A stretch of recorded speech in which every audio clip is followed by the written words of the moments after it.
So, let's talk about language models. You might not know the term, but they're the brains behind all these incredible AI tools that are changing everything: how we write, how we search, you name it. In the next few minutes, we're going to break down exactly how this stuff actually works.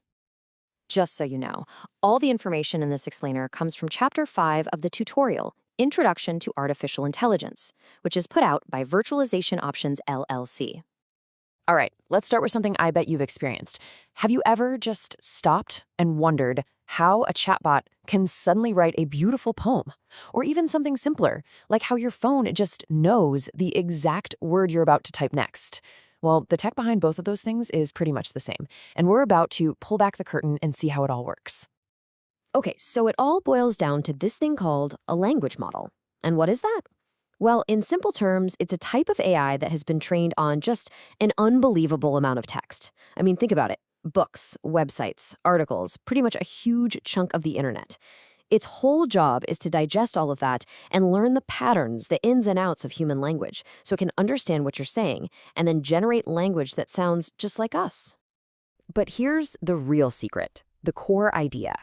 If you strip away all the fancy tech talk, what you're left with is basically a super-powered prediction engine. That's its main gig, predicting what comes next. Everything else is built on top of that one simple, powerful idea. It all just comes down to probability, really. So if you give the model a simple phrase like, "the sky is," it scans so much text in its training that it knows, statistically, that the word blue is an incredibly likely next word, right? And it also knows that a word like sandwich is, well, pretty much impossible. It's making that kind of calculation for every single word it writes, constantly picking the most probable path forward to build a sentence. Okay, so we get it. It's a prediction engine. But how does that turn into a full, coherent sentence or even a whole paragraph?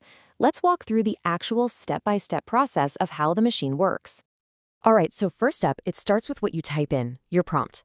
The AI takes that and breaks it down into little pieces it can understand. Step 2, it analyzes those pieces to figure out the context. What are you actually asking? What's the relationship between these words? Then comes step 3, the prediction part. Based on that context, it predicts the most likely next word. And then step 4, it actually generates that word. Now here's the cool part. That new word immediately becomes part of the context for predicting the next one. It's like a chain reaction, building out the response one word at a time. And finally, for many of these systems, there's a last step, a final check for quality and safety before it sends the response back to you. Now, it's super important to realize that language model isn't a one-size-fits-all term. There's actually a huge range of these things out there. The model that's helping you autocomplete a text message is a totally different beast from the one that can write 1,000 lines of computer code. You can basically split them into two main camps: small models and large models. On one side, you've got the small language models. These are the quick, efficient ones that can run right on your phone. They're built for specific, fast jobs. Then, on the other side, you have the heavy hitters, the large language models, or LLMs. These things are massive. They need powerful servers to run, they can chew on really complex requests, and they're super flexible. They can do a whole bunch of different things. And you probably use these small models every single day without even thinking about it. That autocomplete on your keyboard? That's one. A simple customer service chatbot that answers basic questions on a website? Yep, that's one too. Or even basic grammar help in your word processor. They're perfect for tasks that need to be fast, focused, and right there when you need them. The large models, though, these are the ones that power the big tools you've been hearing all about, like ChatGPT. They're what make those deep, complex conversations possible. They can get creative, writing poems or stories.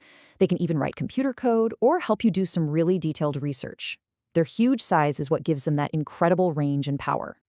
But as amazing as all this sounds, there is a catch. And honestly, it's a really, really important one to understand. These models have some very real, very critical limitations. This right here is probably the single most important thing to take away from this whole explainer.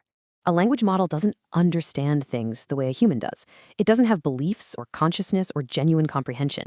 It's just an incredibly sophisticated pattern-matching machine. It knows which words are likely to follow other words, but it has zero clue what any of those words actually mean in the real world. And because it doesn't truly understand, a few big problems pop up. First, most models have a knowledge cutoff. They're stuck in the past. They don't know anything that's happened since their training data was put together. But even more importantly, they can be confidently wrong. They can just make stuff up that sounds completely plausible but is factually incorrect. This is what people call an AI hallucination. And that's exactly why you should always double-check any important information you get from an AI. So all of this leaves us with a really fascinating question to chew on. We know these models are masters of patterns. They can create text that is often impossible to tell apart from something a human wrote. But if there's no real understanding behind the words, can what it creates ever be genuinely creative? It's a question that really gets to the heart of what we even mean by intelligence or creativity itself.